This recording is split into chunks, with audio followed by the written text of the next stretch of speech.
We have Dr. Xiao Peng first. She's Director of Rare Genetics and of Blood and Immunity Clinic and co-director of the New York Center for Rare Diseases at Children's Hospital Montefiore Einstein. We have Cara Barnett, who's Senior Cardiovascular Genetics Counselor at Loyola University of Chicago, and Monisha Sebastin, Senior Genetics Counselor with a specialization in cardiovascular genetics and immunogenetics and rare disorder, also at Children's Hospital of Montefiore. So if you'll join me in giving them a round of applause.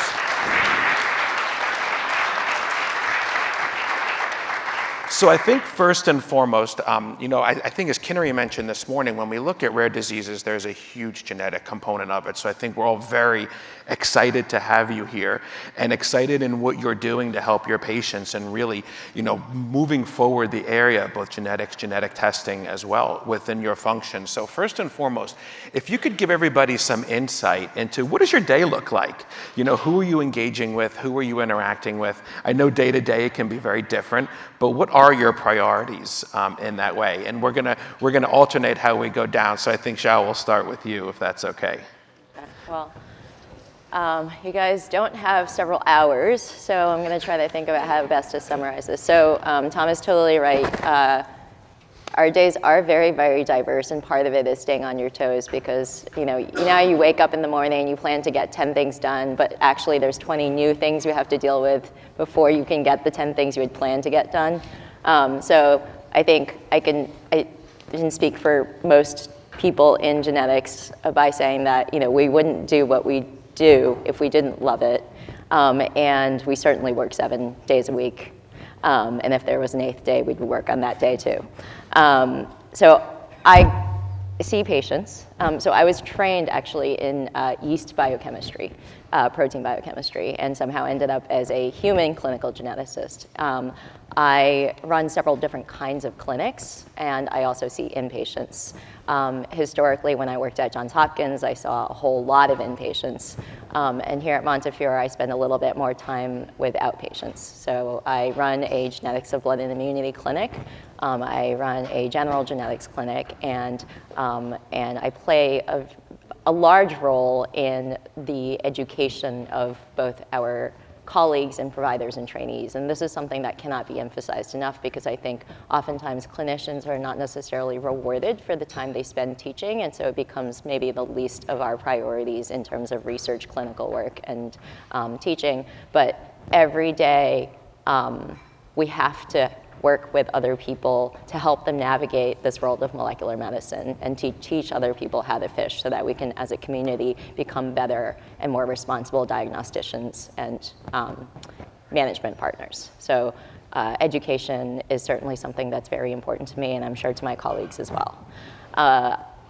I also participate in a number of committees for various different reasons. One I want to highlight is ClinGen, because this is something that affects all people with rare and certainly genetically driven disease. It's an FDA funded and largely kind of run humongous group of people from around the world, not just from America, who are domain experts in different ways and get together and try to refine how we curate gene-disease relationships as they emerge, and also how we come up with variant classification guidelines for rare disease genes that may not have the specificity from our general variant classification frameworks.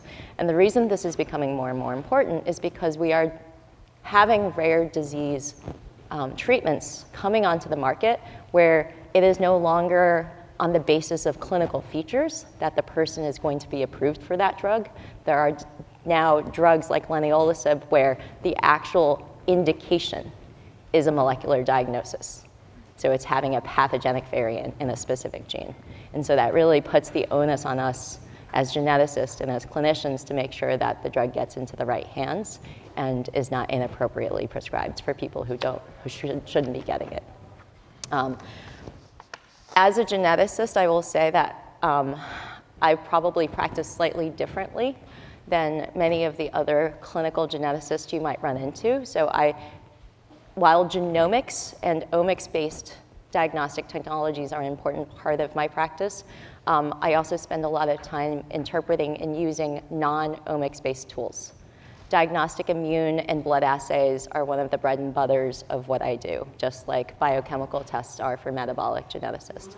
So the other really important thing to understand is that when we talk about diagnostic testing, we cannot limit ourselves just to the use and the understanding of certain kinds of assays. You really have to use all of the assays at your disposal, and you have to get to understand the utility and limitations of all those assays and how you're going to use them in combination, because every single patient deserves you throwing the kitchen sink at their problem. And it's not enough just to have a C dot and a P dot notation at the end of the day. That just means the beginning of another journey as you understand what that patient's specific expression of their molecular diagnosis is. So I've kind of not answered Tom's question, but those are the things No, I think you've answered it very well. So, Cara, how about you? Sure. So my background historically is in pediatric and adult cardiovascular genetics. So I worked clinically for 4 years seeing patients, both independently as well as with our cardiologist and geneticist colleagues. And then I also am involved in ClinGen for the classification and curation of cardiovascular genetic genes, as was highlighted, to aid in accurate diagnosis of patients. And then I've recently switched, and I'm in a mixed position now where I see a lot of patients via telehealth through novel service delivery to help expand testing to these cardiovascular genetics patients. So patients in areas where they don't have in-person access to a genetic counselor or genetic testing but would benefit from it.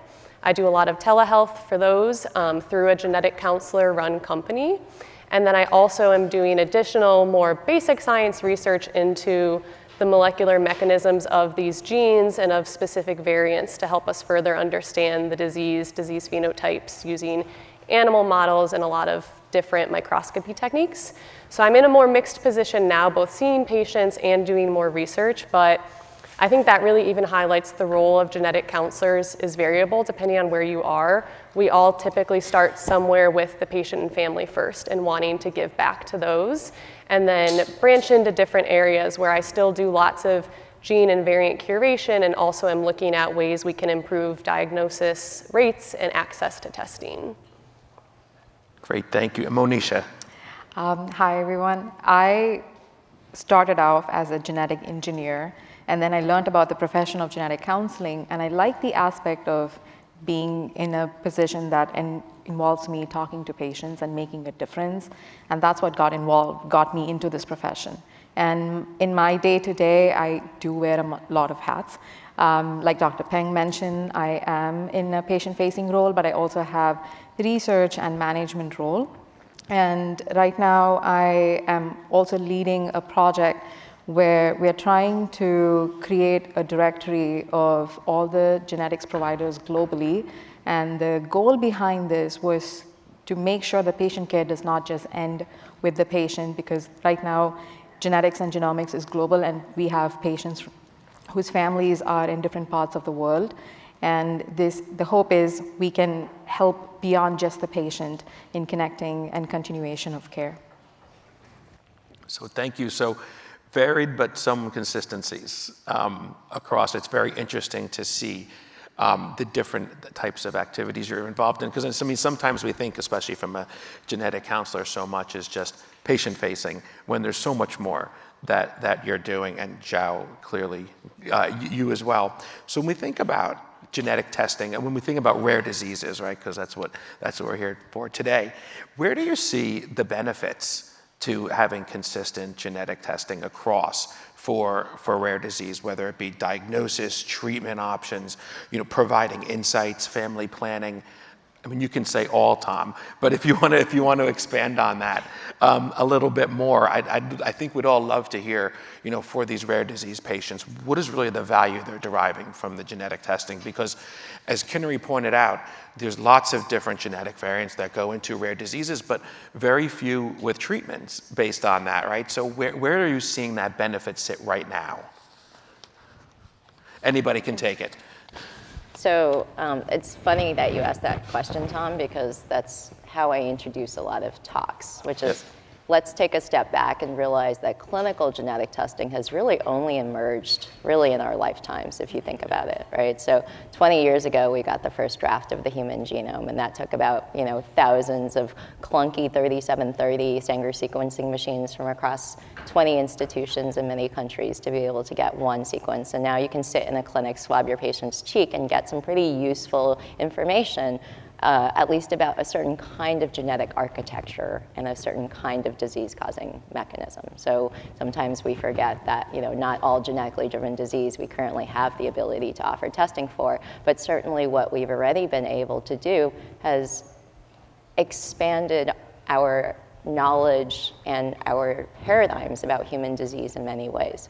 Some of the most obvious ones are that the more upfront genetic testing patients are able to get, the more we're able to understand sort of the phenotypic diversity of their particular disease expression.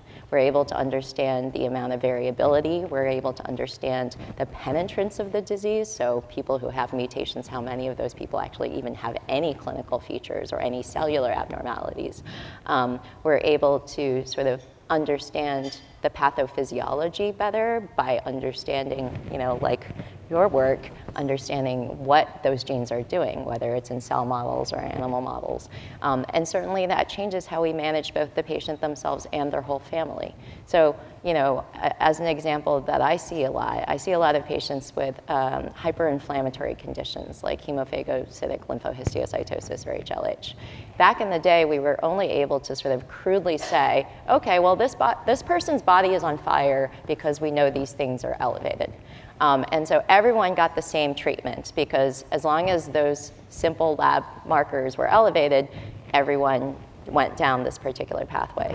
Now we know there are hundreds of different causes of HLH, and some are driven by viruses. Others are driven by processes where an immune cell can't unleash their payload. Others might be driven by a metabolic disease where there's just been too much inflammatory accumulation of metabolic factors. All of those patients have to be treated differently and thought of very differently in terms of their natural history, and it's certainly the genetic testing that has sort of taught us these kinds of things. We've also learned a lot about how we have to think about patients that we think are asymptomatic carriers. A lot of those people who, let's say, are heterozygous for an X-linked disorder are not necessarily asymptomatic. They don't necessarily go through life with no consequences of that particular variant. We have to think a lot about what somatic lesions might mean. Just because your patient's variant, when you did their testing, seems to have arisen de novo, seems not to have been found in their parents' blood, it doesn't mean you can just ignore the parents and tell them to move on with their merry way in some cases. There might be other things you need to do for them. So these are all things that we've learned by being able to do genetic testing in our patients. And to add to what Dr. Peng mentioned, I think genetic testing, especially in cardio, it can be life-saving for other family members. And it helps with all of the options you gave us, Tom, with the family planning, with the rest of the family, for the patient too. So I think it's more than, for some patients, it's also getting an answer, because a lot of the patients have been going through majority of their life trying to figure out why they have this, and some families carry guilt. And finding that something is beyond their control, and this is because of an underlying gene that none of them had control over, makes a big difference in just alleviating that guilt, especially from parents. Yeah, I'd say one more thing to add too, in agreement with everyone else, is also predictive testing is complicated and takes a lot of thought, but can also be life-saving as well. So if you find a family who has a clear genetic cause of a cardiomyopathy, you can test children or relatives before the onset of disease, and in the extreme cases that we all have probably seen and do happen, you can catch it or prevent it before they have the cardiac arrest on the sports field or before something else more severe happens. So even if we don't have a specific treatment or cure right now, I think the hope for the future, having an answer and just being able to provide more personalized care is really, all goes back to the reason why we're here today. It all adds up together. I will add one other thing we don't often talk about, which I think has certainly kind of changed my practice. I take care of a lot of patients who don't actually have known genetically driven disease. And part of the reason is because a lot of the monogenic diseases we know about have actually helped to inform our knowledge of people whose genetic architectures of the same clinical disease might actually be more polygenic. So lupus is a really great example of this. I take care of a lot of patients who have monogenic causes of lupus. But as you know, lupus is a pretty common autoimmune disease. There's tons of people in the world who have lupus, and it's a very complicated one.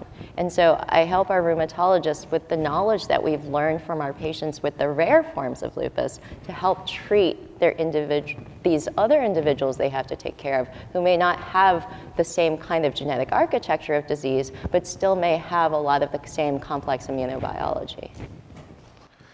So I heard a lot of benefits. So I guess if I was to ask you the question, and should everybody be genetically tested, you would say, Tom, yes, absolutely, especially those that may be predisposed to a rare disease or what have you. But I think we know that's not happening, and we know a lot of people, even who really should be getting genetically tested, are not. So what are some of the barriers you see in your practice, and what are some of the areas you think that either through your work or through our partnership or through our work, how could we overcome some of those barriers so we get more of these people tested? So I'm going to just modify your question a little bit and answer it differently. I think that everyone deserves access to the high-yield diagnostic testing that is relevant to their medical concern. Okay. Because I really don't want to limit this to genetic testing alone. Sometimes the genetic test isn't the most essential test. I think it is in most of the cases of the patients that Monisha and Cara work with, but it's not necessarily the case for everyone. And I think, though, in general, what access to genetic testing and access to other kinds of testing do share a lot of the same challenges. On the provider side, I think the challenges are oftentimes about awareness and communication. Simply, we have a lot of situations with our patients where someone comes to us already having received multiple gene panels that were non-diagnostic, right? And it's because, someone in one field is sending the gene panel they're used to sending for their particular organ system, and someone else sends another one. And no one has looked at the patient as a whole or the family as a whole and put all these things together and say, well, this patient has problems in multiple domains. Maybe we should consider, more comprehensive testing or testing that is maybe more appropriate to thinking about the patient as a whole, right? So that's one thing, is that I think communicating and, co-educating each other better is really, really, on the provider side, necessary for sending responsible and high-yield diagnostic testing. But another thing, of course, is understanding the limitations of what you're doing and whether or not a certain test is appropriate for this situation. So a lot of people still don't actually quite understand what it is we do as geneticists and genetic counselors. And a lot of what we do is we put together all of those conceptual paradigms and logistical things we have to consider about the patient's context, the family context, the legal context, the hospital context, the financial context, the validity and utility of the assays that are available to us for those patients' for that patient's problems, and all of these biological features, and we make a decision about what kind of test should be done for them. That's a whole lot of stuff that ends up in one particular decision. And a lot of times people are not necessarily aware of that particular background. To make that explicit for people is, in a way, a way to teach and a way to help insurance companies, to help other providers, to help our pathology labs understand the value of what we're doing. And I think that is certainly something that for us, I think, is an action item that I hope we continue to work on. It's really, really important to communicate transparently about decision making. And Dr. Peng beautifully touched base on the provider side. From the patient side, I echo what she's saying. Access is a huge barrier. We do have patients who, it's hard, they have a child who has a lot of necessities and they're not able to even make it to the appointment because they can't schedule and access it right. And the other challenge is also some of these communities, they do not trust any of these testing or advances, they feel that they're going to be lab specimens. And so breaking those misconceptions and creating more awareness, similar to what Dr. Peng mentioned, NSGC is doing a lot in that realm. They are creating patient-friendly resources, and they're making an effort to create more awareness of what genetic counselors do, what is genetic testing, what the genetics community is doing. And that's one aspect. And then you also have families where they are interested in testing, but they are not able to make an appointment with genetics because of the shortage in genetics providers and the long wait time that they have. So there are some aspects that are also beyond the reach of the patients. And I want to take that even a step further and relate it back to the last session. So payer relations is really big in our field as well. Genetic counselors are not currently recognized by CMS, so we cannot receive reimbursement for patients with Medicare or Medicaid that we see. And private insurances most recognize us, but it's really varied. CMS sets the tone. So if genetic counselors can obtain CMS recognition, we can increase our reimbursement, further in some ways prove value, and hopefully expand number of genetic counselors available to see patients. We need more geneticists too. We work closely with our geneticist colleagues. There's a lot of cases where I'm saying, hey, please help me. But as just a front line for maybe some of the more straightforward indications, like just a patient with hypertrophic cardiomyopathy, where at least to start, they just need a gene panel ordered. If they don't have access to that, it could be because there is not a genetic counselor, their institution doesn't see the value in hiring one, or their private insurance company still might not even recognize the value in testing. So Rocket's doing a lot of great initiatives to help overcome those barriers, but broadly just access to the providers more easily and to the testing is a big step forward we need to identify these patients. Thank you. So what does it look like? Like put yourself, if we were all to put ourselves in the shoes of a patient, right? What does it look like to go for the testing and then the process of getting informed on the back end, getting counseled? What does that whole piece look like from a patient perspective? Or caregiver, or both, really? Well, so, I mean, a lot of times we have caregivers come to the visit with us. When we see a patient in clinic, what we're trying to do is we're trying to thoroughly understand that patient's natural history, and we're trying to understand that patient's natural history in the context of the environmental exposures they've had and in the context of what we know about their family. So that's also why genetics visits are never going to be 20 minutes long. Okay, and there's oftentimes a lot of different kinds of directed questions that we might ask based on sort of the genetic landscape that we think might be involved. One thing that I think our field sort of historically was trained to do is sort of do word matching or symptom matching, right? So your colleagues might, decide on a word that the patient has, hypertrophic cardiomyopathy. It's really, really great to have so many colleagues who are able to sort of work with us to evaluate these patients, because we are not domain experts in every organ's pathology. However, there does also have to be some degree of trust but verify, so we do spend a lot of time also making sure that the objective details that essentially become the basis for the person's genetic analysis are the details that are accurate and relevant to them. So that, because genetic testing or any kind of diagnostic testing really is a garbage in, garbage out proposition. If your phenotyping of your patient is not precise and accurate, what you get out of it is not really actually going to be as relevant to your patient as you think. And so a lot of genetic testing is sent on the basis of erroneous phenotypes, which is why a lot of red herrings result from those. Part of the visit, we spend a lot of time talking about what the implications of the genetic testing are for the families and for the patient. And we spend a lot of time obtaining what we what everyone calls informed consent, but that's a very loaded term because if you put a bunch of clinicians in a room and ask them, how many of you guys send genetic testing on your patients, almost all of them at this point will raise their hand. Okay.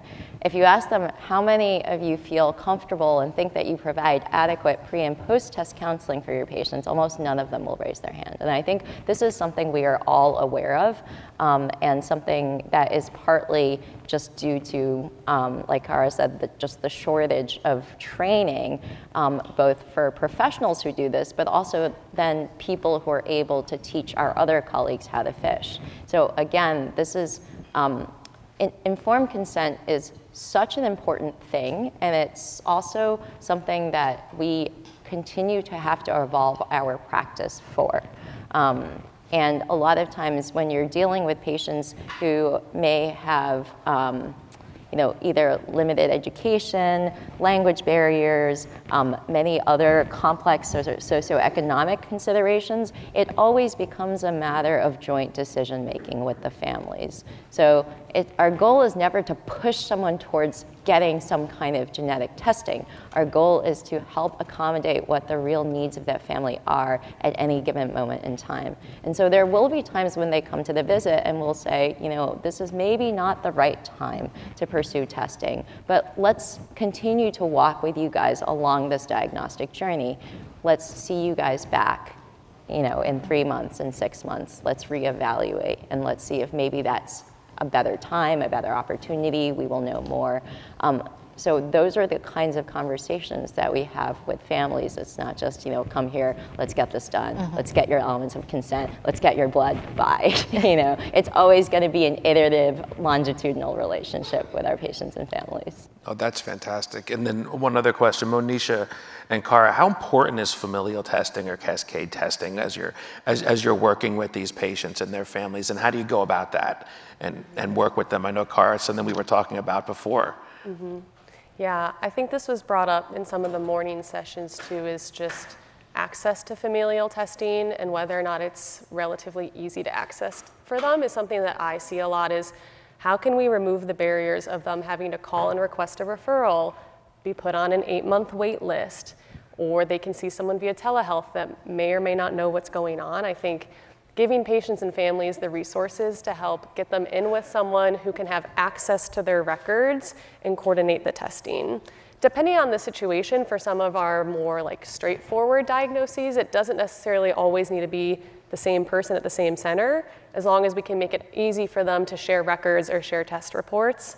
So something we're involved with the adult telehealth work I do is trying to remove those barriers by allowing it so that if we have genetic counselors licensed in multiple states across the country, family members theoretically anywhere, depending on the diagnosis, can call in and request testing, and we can legally see them and help test them to remove the barriers of them having to ask their primary doctor who may have never heard of this condition. A lot of primary doctors probably don't remember Danon or other conditions, so I think just thinking of ways to support patients and families through that, because historically we just give them a letter and the test results. There's been studies that that's not effective. So we need to find ways to make it easier for them to get tested, because in my very biased perspective, the more we know, the better. You can plan, you can establish care. So finding ways to allow families who are interested in that to have the conversations and make that decision if it's right for them. Because not all families will pursue it, but the more opportunities they have to discuss it with someone, it really can help them be comfortable with that decision. And to add to that, the medical examiner's office in New York, they do genetic testing on anyone who passed away from sudden unexplained sudden cardiac or pathology indicative of cardiac death. And they refer patients, their family members, if they identify an underlying genetic cause in the individual who passed away, to the clinics, to the cardiogenetics clinics in New York. And one of the biggest challenges we've seen is the report being generated from their end, a formal report.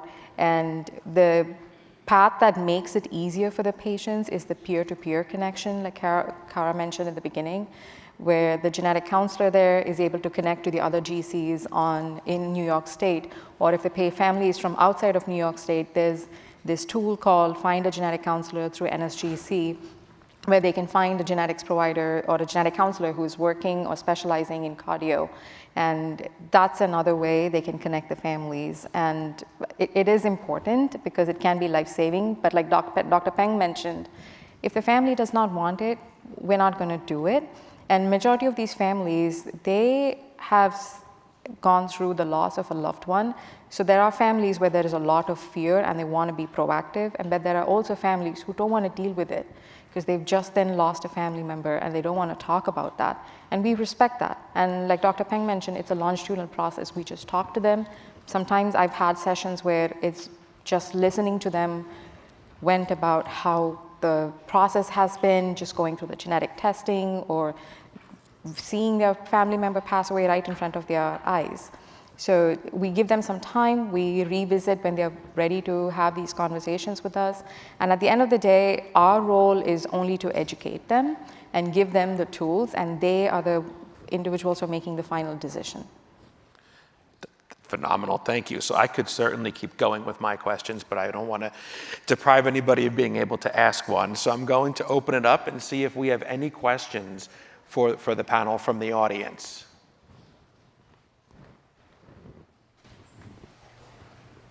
Oh, Meg?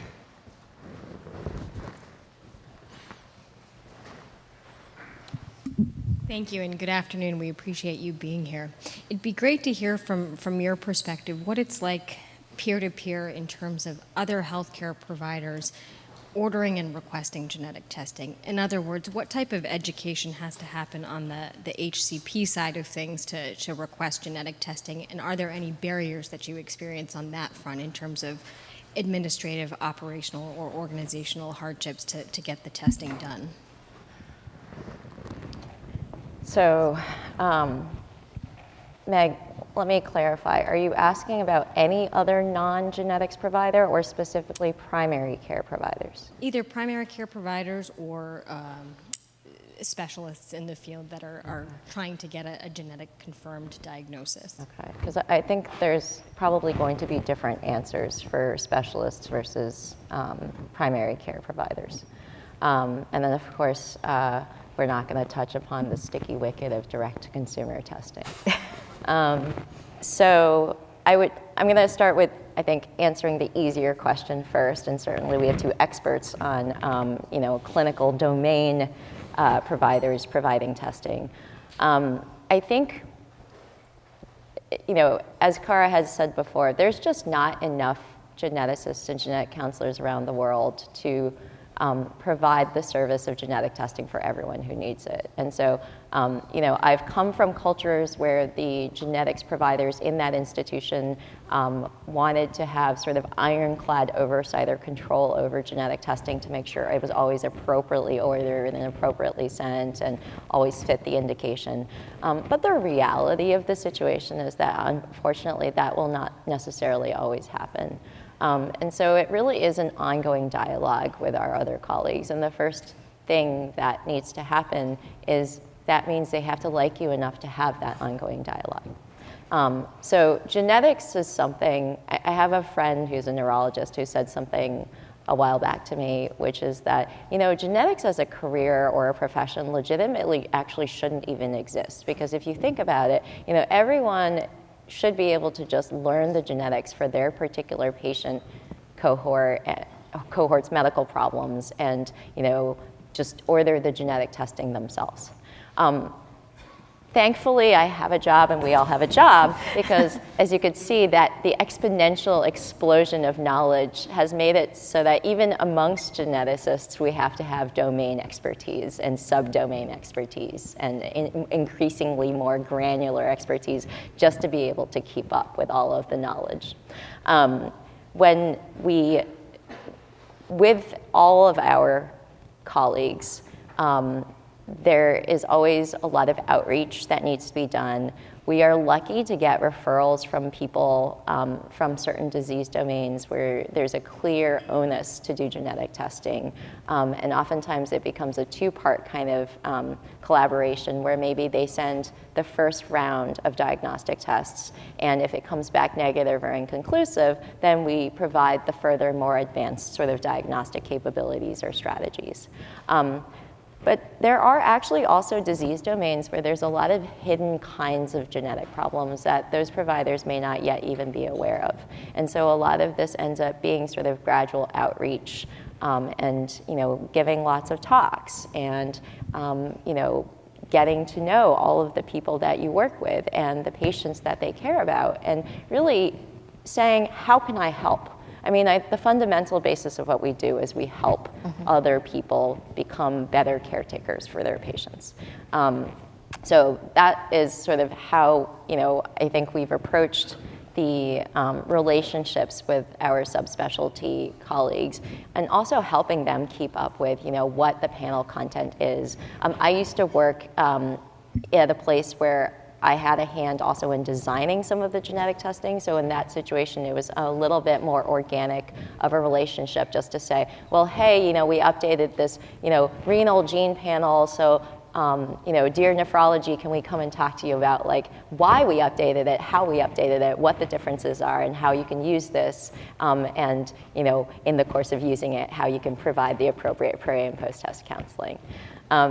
In the sort of more primary care world, I think it's kind of still a Wild West. And there are, I think in pediatrics, generally slightly more comfort level at baseline with ordering certain kinds of genetic testing like chromosomal microarrays, because those are things that our trainees become familiar with in the course of their general pediatrics residency training.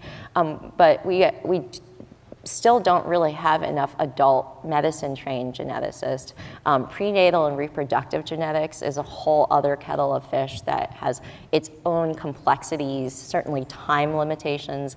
So we need more genetics trainees in all of those domains to then partner with the people who are providing care in those domains. Again, in order to establish some kind of process, some kind of reciprocity, and also some ability to identify what are the things that you can do and what are the things we can help you do if your first line tests come back negative or inconclusive.